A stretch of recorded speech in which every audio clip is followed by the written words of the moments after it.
What up? This is Big Jeff from the Universal Zulu Nation, and you're watching The Beat Shine with my man Brian.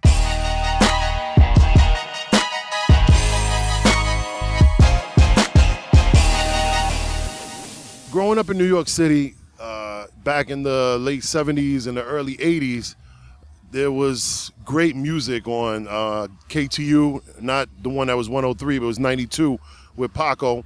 And then after that, it was BLS and then Kiss FM. So right around, like, say, 79, 80, Mr. Magic and the Awesome 2 and a couple other DJ Africa Islam, they started playing, like, this new music where people were talking over the beat.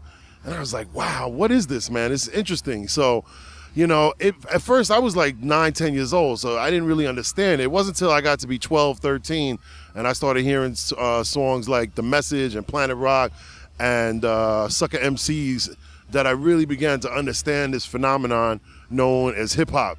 And a few years later, I started learning about the culture of it, which was, you know, Kool Herc, Afrika Bambaataa, Grandmaster Flash, Furious 5, Cold Crush, Treacherous 3, Fearless 4, you know, Mastodon and the Def Committee, Mercedes Ladies, you know, Funky 4 plus one more, Fantastic 5, and a whole bunch of other DJs. Actually, I can't forget DJ Hollywood, too, you know. So, you know, then it became like I started learning about, like, the roots of it and the culture behind it and everything like that.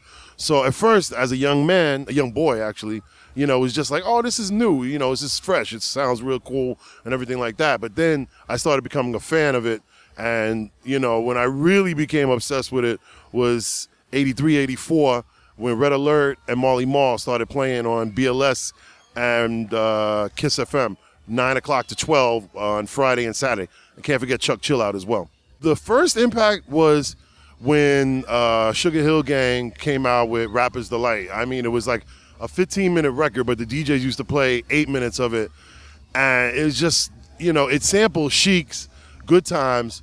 And it just really caught my attention, like just the beat and, you know, the rhymes and everything like that. I never knew at that time that, you know, they had taken Grandmaster Caz's lyrics, but that's a whole nother story. But at the time, as a young boy of 9 or 10 years old, like, that was my first moment, like, wow, this is incredible. You know, I had heard a couple other songs before that, but that was my first one, you know. In terms of actually visualizing, I would say probably... I say seeing Wild Style and Beat Street, you know, seeing, like, you know, putting a face to the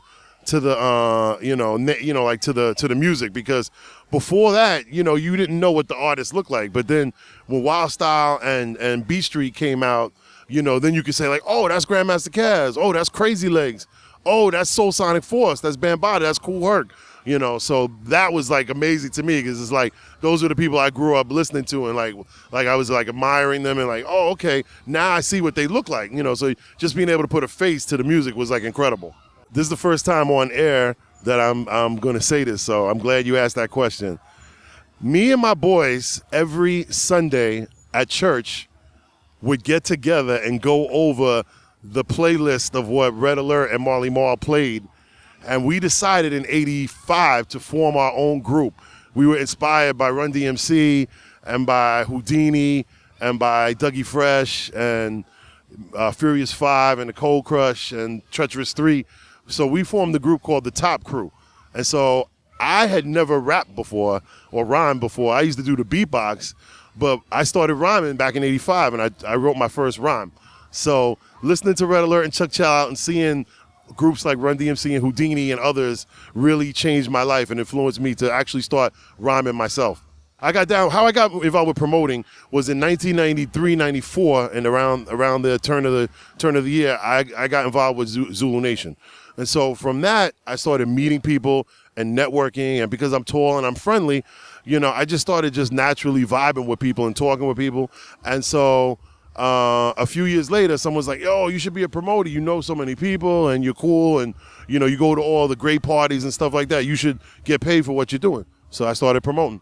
One of them was hosting the Kings of Hip Hop. That was in 2002. That I actually called the artists and worked with members of Zulu Nation.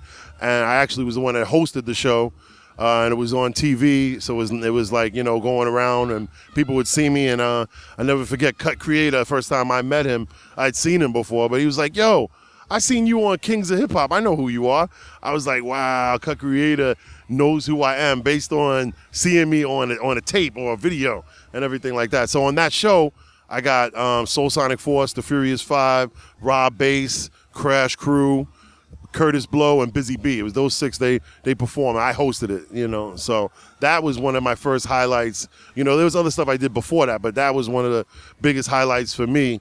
And then the second one was probably about 2 years ago. I did the Native Tongues reunion, and that was special to me because they're all Zulu and they're all family.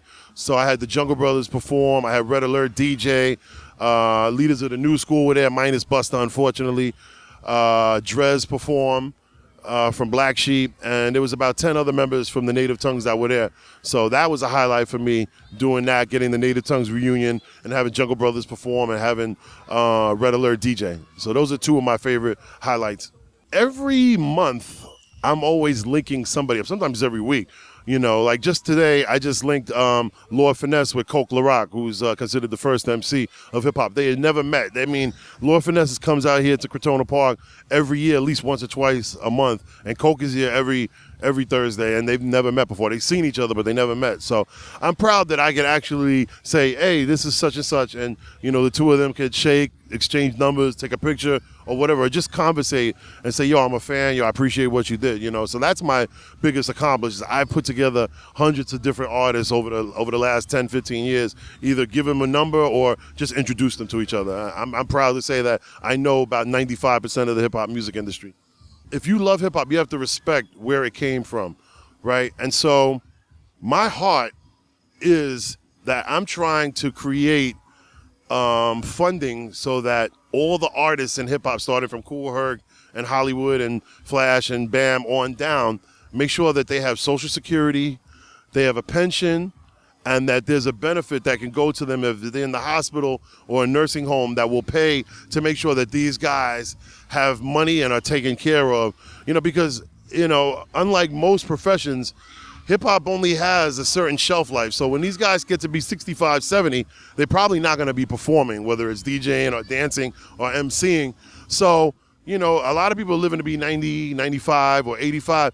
You know, so I want to make sure that they're taken care of, that they have a check coming in. And so I've been talking to artists, you know, about trying to form like a group to, you know, try to get funding from the government to make sure, like, you know, like Berry Gordy has like a fund for the Motown artists that are struggling. And there's another fund for rock and roll artists that, you know, when they get sick and down and out, that there's money that comes and helps all. Because sometimes artists don't have any money. Just because they made, you know, tons of records or toured a lot doesn't mean that they spent their money wisely. Sometimes they get jerked by an accountant or a friend or attorney or whatever.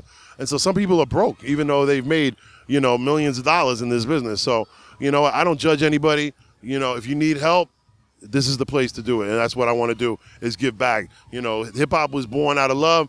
And because of that, I'm here and I want to spread the love. So I want to help artists that are down and out on their luck.